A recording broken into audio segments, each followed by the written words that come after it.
Hello everyone. For today we are going to talk about the self from the various philosophical perspectives. And as you know it, in this subject we are going to use different lenses or different fields in understanding the self. That will be philosophical, sociological, psychological, physical, sexual, digital, economic. So basically, we are going to take a look at the self from different disciplines. But we will begin by looking at the perspective of philosophy. So let us start. Before we go to the different philosophical perspectives, first let's try to answer these guide questions. The first one is that, what do we even mean by the self? Okay, so I am trying to communicate with the inner philosopher in you. Okay, so if you are given the opportunity to define the self, then what would the self be? Is it a soul? Is it something that we see? Or is it something that is connected to other things? Or is the self not connected to others? Is the self unique, or is the self similar to others? Okay, and what are the components of the self? Is it made up of mind and body? Do we even have a soul? Okay, and there are different ways to define the self, and that's how the philosophers introduce the concept of the self to us. Are we souls, bodies, or fragments of someone else's imagination? Okay, some would say that the body is not the true self, but rather the soul or the being is the true self. Okay, and the body that we have is just a temporary self, or this is just a replica of the true self.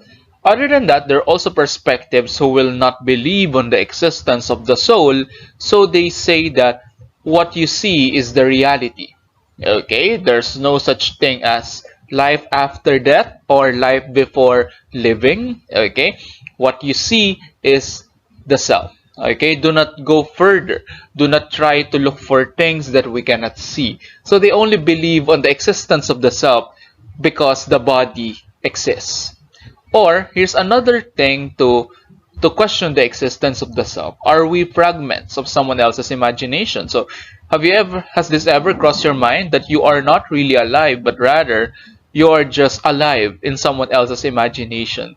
What if this is not really life, but rather this is just a dream of someone else? What if we are not really in control, but rather someone is telling us what's going to happen, and we just think we're in control, but in fact we are not? Okay, so those are some interesting questions to answer, but I don't think that we'll be ever able to answer them. Okay, because most of what we're talking about here cannot be verified by science. Okay, it will be hard to prove that one perspective is more correct than the other. So are we just minds, or are we a combination of mind and body? Okay, so is the mind even connected to the body, or is there a conflict between the mind and the body? Okay, is there even a mind because we cannot see it? Okay, those are some questions that philosophers ask. Will I survive bodily death, or is it the end of when my bodily self die? Okay, so basically not just philosophical, but also something related to faith, to our beliefs. Okay, are we going to exist after our life here on earth? Okay, or is this even our first life? Did we have a life before this? Or is our life just a continuation of someone else's life? Do we get reincarnated after death, and do we live a new life? Okay, so those are different beliefs about our existence. Or here's another interesting one. Am I a robot controlled by some entity? So now you're asking, am I really in control? Am I really human? Okay, does a human being have free will and free choice? Okay, the first philosopher that we are going to talk about in this discussion is Socrates, and he is from Greece. And in comparison to other philosophers, other philosophers focus on answering questions about the universe, about science, about mathematics, about gravity. Okay, those are the things that they problematize.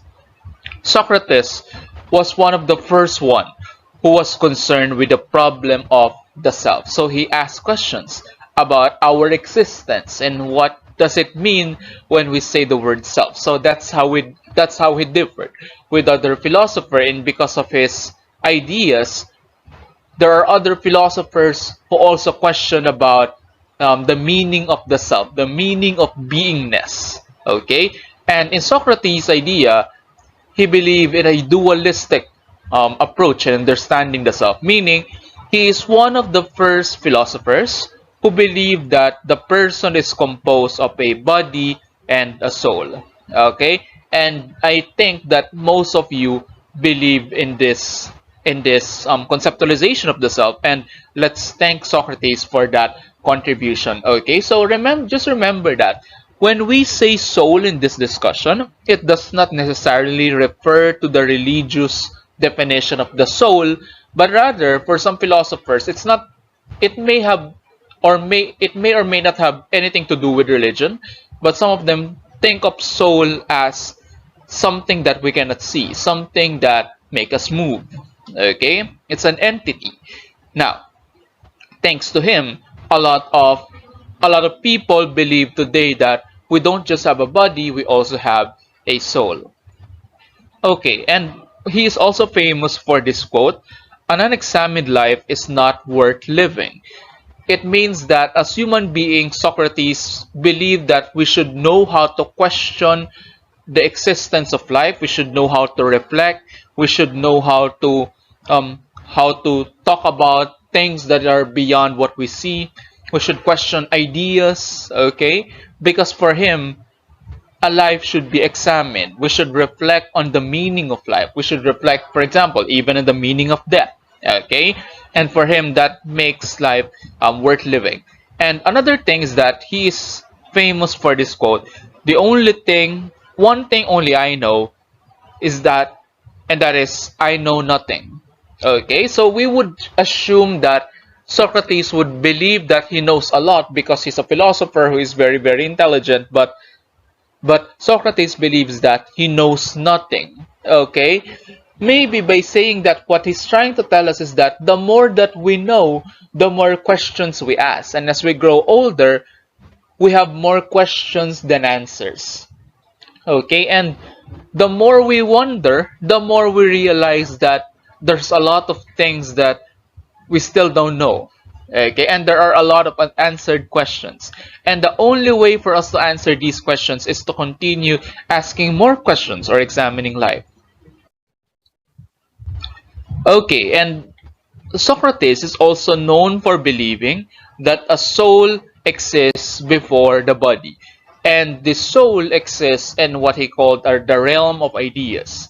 Hence, he is one of those who believe that even before our life here on earth, we have been already existing. Okay? And in the realm of ideas, our soul is full of wisdom. We're very intelligent, we're very smart, and we can answer the most complex questions about life. However, when the soul comes into the material world, or the earth, or the world that where we exist, the soul forgot everything. Hence, by being born into this world, you're no longer as wise as you once were in the realm of ideas. And Socrates believed that even though that happened to you, we can still connect you to your past self, the one in the realm of ideas, by examining life. Hence, that's why teachers like to ask questions to their students, because we want you to actualize your potentials, or we want you to be wise. Okay, because that's Socrates' belief. Okay, and he is known for what we call Socratic approach or Socratic questioning. And Socratic questioning is also used in psychology. Okay, and in psychology, we define the Socratic approach as teaching by asking questions. Okay, and sometimes, because that's the best way to teach, to ask questions. So we ask a lot of questions about life, and eventually the one being asked will have a lot of realizations that he would have been able to answer this question. He only need to write he only need to answer the right questions, or he only needs to ask the right questions in order for him to be aware of these things that he wasn't able to answer before. That's why we do raise a lot of questions for you to think deeply, for you to analyze, because I want you to I want you to be wise, and I want you to connect with your inner self in trying to answer the different questions of existence. Okay, this time let's talk about the perspectives of Plato. And Plato is a student of Socrates, and he founded the academy, okay, which is the prototype of today's universities. Okay, the universities nowadays are designed after the academy founded by Plato. And in his theory, he believes that there's a dichotomy between the ideal world and the world of materials, or the material world. And he believes that the world where we exist right now is not the real world, but rather this is just a replica of the real world. And for him, the real world is the world of forms, and it only exists in the realm of ideas. Okay, it's not something that we can see or touch, but rather it's beyond our consciousness, it's beyond our awareness. Hence, who we are today and the world where we live in today is just a replica of the real world. Okay, so I wonder, how did he describe the ideal world? Okay, I wonder how it looks like. Okay, if it cannot be seen, it cannot be touched, how does it feel like to be there? Okay, those are some interesting questions to ask. And he is also, so basically we can see how Socrates influenced Plato, because he also believed in a dichotomy. Other than that, Plato conceptualized the self as a divine, or the soul as a divine, the most divine aspect of the self. Okay, when he says that the soul is divine, he doesn't mean it in a religious nor spiritual way, but basically he's saying that the soul is the most intellectual part or aspect of the human person. So he believes that there are three components of the soul: the rational, the spirited, and the appetitive soul. And the rational soul is the one that uses reason. The spirited soul is the neutral one, while the appetitive soul is the one who pursues desires. So a healthy person somehow balances the demands of the rational soul and the appetitive soul. And as early as now, I can see that this has influenced the perspective of Sigmund Freud, wherein we're going to talk about him later on. Okay, this time let's talk about the perspective of St. Augustine. And according to him, man is bifurcated by nature. Okay, so basically we can now see the influence of Socrates even to other philosophers. Bifurcated means he also believed in a dichotomy. So guess what? That since earlier we have been talking about dichotomies, and in his own version, he believes that the two aspects of a person would be the imperfect, or the earthly self, and the one capable of reaching immortality. So basically, the perspective of Saint Augustine is also influenced by Plato. The only difference is that Saint Augustine also think that this world is a material world, and there's another type of world, and that world is where we would like to live in, because that is the world where God is. Again, that is the ideal world, and we should strive to be reunited with God so that we can live in that world. Okay, so the goal of the person is to attain the communion with the divine, or to be able to be reunited with his creator, or God. Hence, in order to do that, one must live a good life, so that when that comes, he would be reunited with God in heaven. So the world of materials is not our final home, but this is only a temporary one, because the real world is the world where God is. Okay, so basically similar to the perspective of Plato, but St. Augustine was the one who allowed us to realize that this perspective can also be integrated in religion and faith, and this is basically the philosophical perspective that I can see that has been very influential in Christianity. Okay, now let's talk about St. Thomas Aquinas, one of the teachers, doctors of the church. Okay, and according to St. Thomas Aquinas, the man is also dichotomous. So this is the influence of Socrates. Okay, a lot of philosophers have believed that a man is composed by a body and a soul, and according to him, our two parts are the matter and the form. Okay, and when we say that, basically that's his own version of body and soul. So the matter is the common stuff that makes up everything. In layman's term, our bodies. You, your seatmates, your friends, your families, they have their own bodies, okay? And we are similar to animals, other creatures in a way that we have a material being, and that's our body, that's the matter. But what makes us different in comparison to other human beings or other creatures is that we have our own form or the essence of a living. Okay, that's why even though you and other people have bodies, you are different because you have your own souls that makes those bodies move. Okay, so those are the two as parts of the human being, the matter and the form.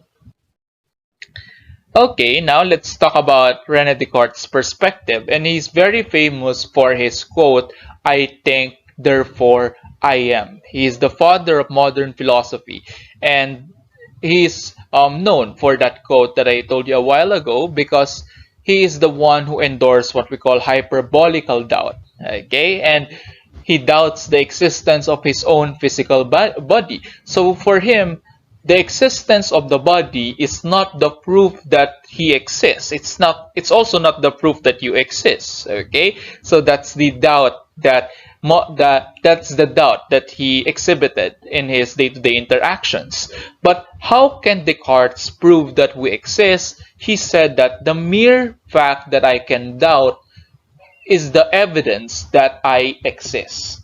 Even though I don't believe that I exist because of my body, the mere fact that I can doubt is enough to prove that I exist. Okay, so he basically he's one of the reasons why we question a lot of things about existence. Okay, and he will tell you that your ability to question things is the proof that you exist. So basically, now we are seeing perspectives that will not endorse one of the two, one of either the body and the soul. In this case, Descartes does not endorse believing in existence because of the body, but for him, it's doubt that makes one exist in the world. Okay, now let's talk about John Locke's perspective.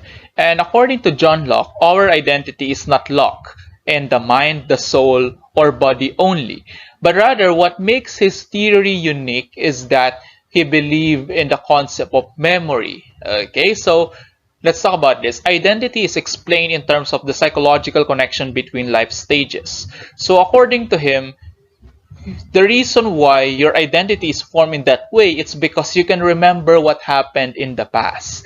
Okay, for example, the reason why you're so hardworking today, it's because you remember that when you were a child, you were rewarded for being hardworking. Because if we don't have memory, then how are we supposed to have a continuous identity? Okay, think about the movies wherein the plot is a person who have memory problems. It seems like they're a new person or a clueless person for every day of their life because they don't remember anything from the past. So it's hard to live in that way. Okay, and thanks to John Locke, we learned how to appreciate the concept of memory. And also, he is also famous for what we call tabula rasa. So earlier I told you that Socrates believed that even before existing in this world, we have already existed, and we are only clueless because when we were born, we got disconnected from our former self. Okay? But according to John Locke, there's no such thing, but rather to him, the person is born like a blank slate or tabula rasa, which means when the person was born, he really knows nothing. He is clueless about the world. And just like a tabula rasa, just like a notebook, just like anywhere where you can write, whatever you write in that blank slate will be encoded. Hence, when you raise children, be careful what you write or what you teach them, okay, because they're going to remember the things that you write in their blank slate or their mind. Okay, so that's the perspective of John Locke, that the person is a blank slate upon birth, and eventually you learn more, and their ability to remember allows you to be who you are today.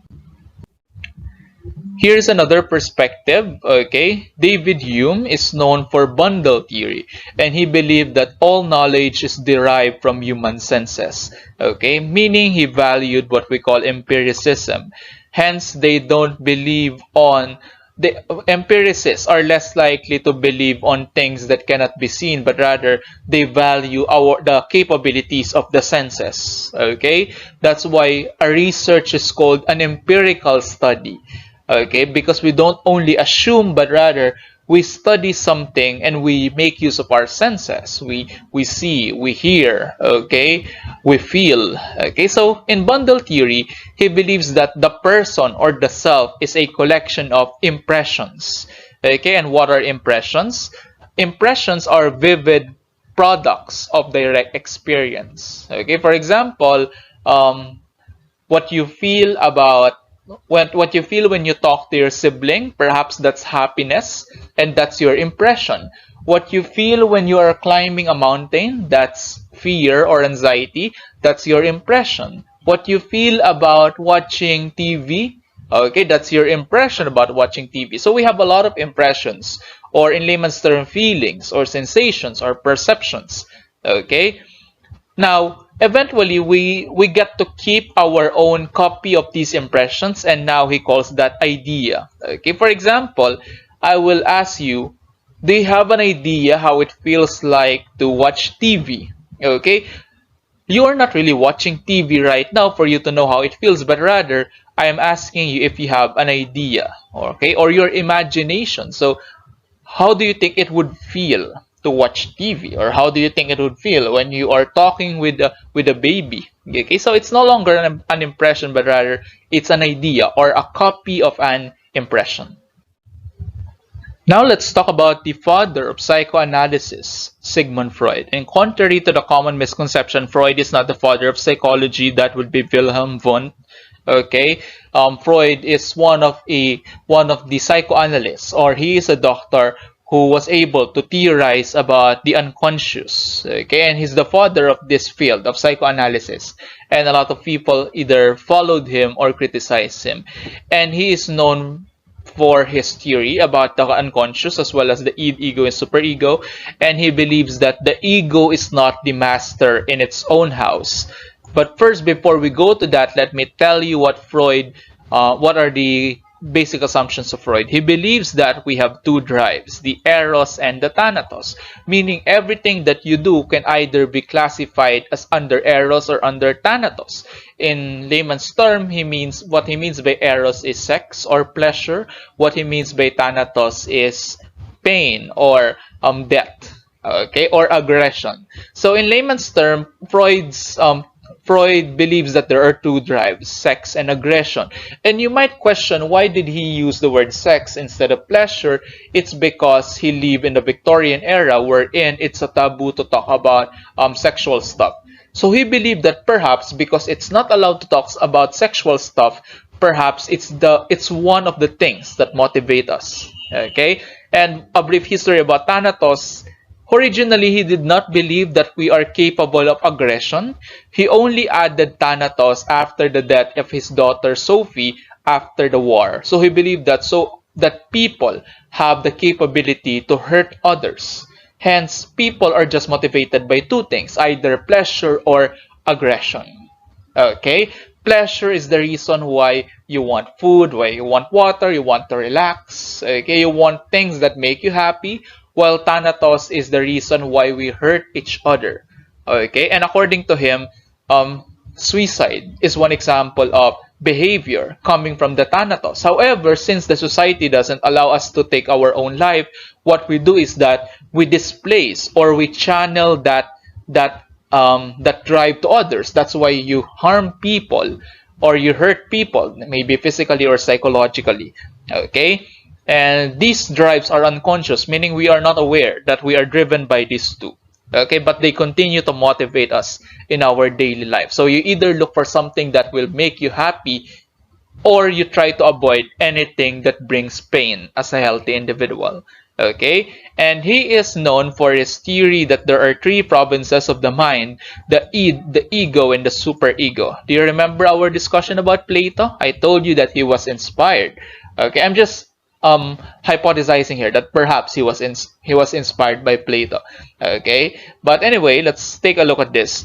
The id is the pleasure principle. Okay, so the id is the reason why you want to take long sleeps, why you want to nap during a discussion, why you want to eat, or why you want, basically, the id is the reason why you do a lot of pleasurable stuff. For example, it would tell you to party on a Friday night, or to drink, or to eat sweets. Okay, the ego is the rational one. Okay, it's the one in contact with reality. And unlike the id, the ego is more rational. Hence, it will not tell you to do things that are only for pleasure, but it allows you to think about it or delay it. Okay, here's the proof that the ego exists. If you don't have an ego in your body, then you might eat even though in situations where you are not allowed to eat. For example, you might eat in a theater because the id is telling you to eat in a theater. But we know that in the theater, there should be no foods and no drinks. Okay? So, if you are an id-dominated person, you will do things that are not allowed because you are doing it for pleasure. However, because of the ego, you can delay your wants and your needs until it's appropriate to pursue them. That's why you know that you should only pee in the restroom. Okay, that's why you know how to delay your needs. You know that you should not eat if it's not yet lunchtime. Okay, and that's the role of the ego. It's the one that delays the fulfillment of these needs in a healthy way. However, if there's too much delay, there's too much inhibition, there's too much delay, there's too much control, that won't be healthy. And that is basically the role of the superego. The superego is like the angel that's telling you what to do and what are the things that you should follow. It reminds you of the rules. Okay, for example, it's on a Friday night. You are deciding, what am I going to do? Your id is telling you to go to a party, while your superego will tell you to study. Now, it's the ego's role to know which of the two will prevail. Is it the superego or the id? So there's a heavy burden. Okay, the ego does a lot. Okay, and look at this. Freud believes that the ego is not the master. Hence, he believes that the ego is weaker compared to the very strong id. Okay, so it's understandable why we are driven by a lot of pleasurable desires. Okay, and we are basically, in every day of our lives, we try our best not to be controlled by our own desires, but we do our best to control the desires and not to be controlled by them. Okay, so to end this first slide about Freud, let me ask you: a healthy person would be dominated by what? The id, the ego, or the superego?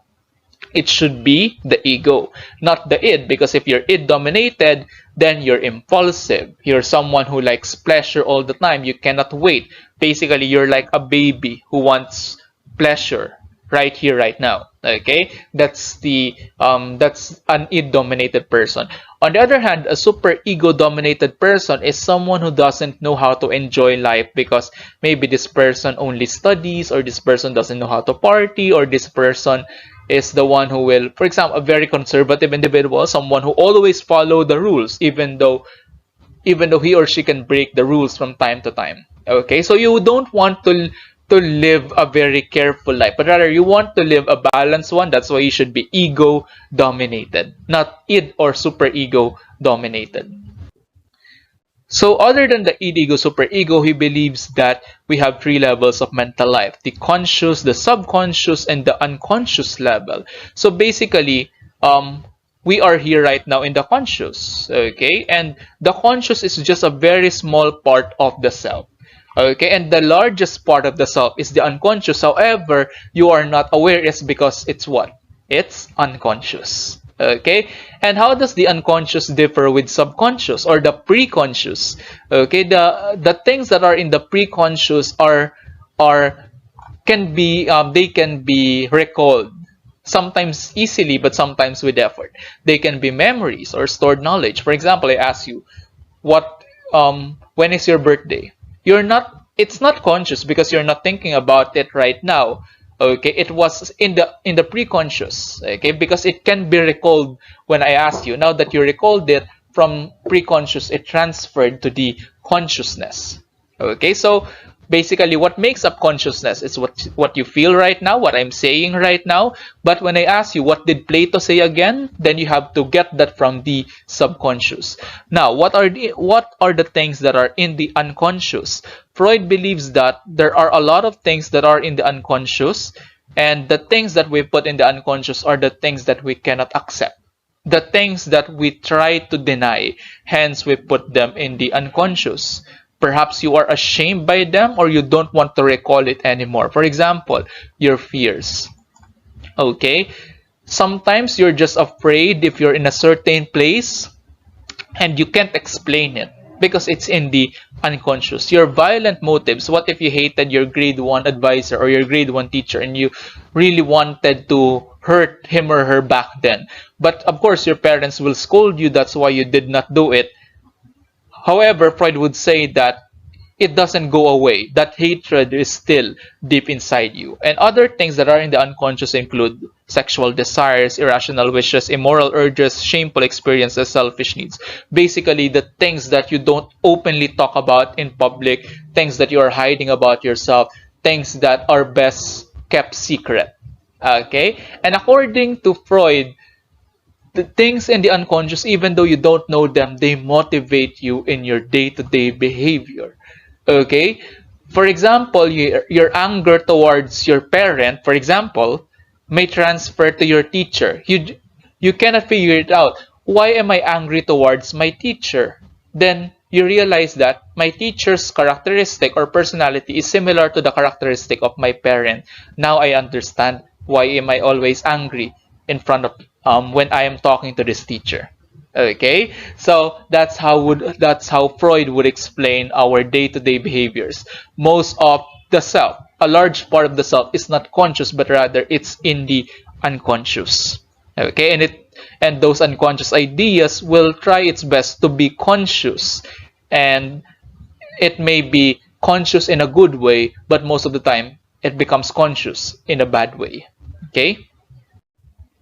Okay, now let's talk about perspectives that do not agree with the dichotomous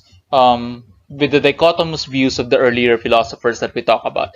The first is the perspective of Gilbert Trial. So he denies the existence of internal non-physical self, meaning he only believes in the body but not in the existence of the soul. And the self is not an entity that one can locate.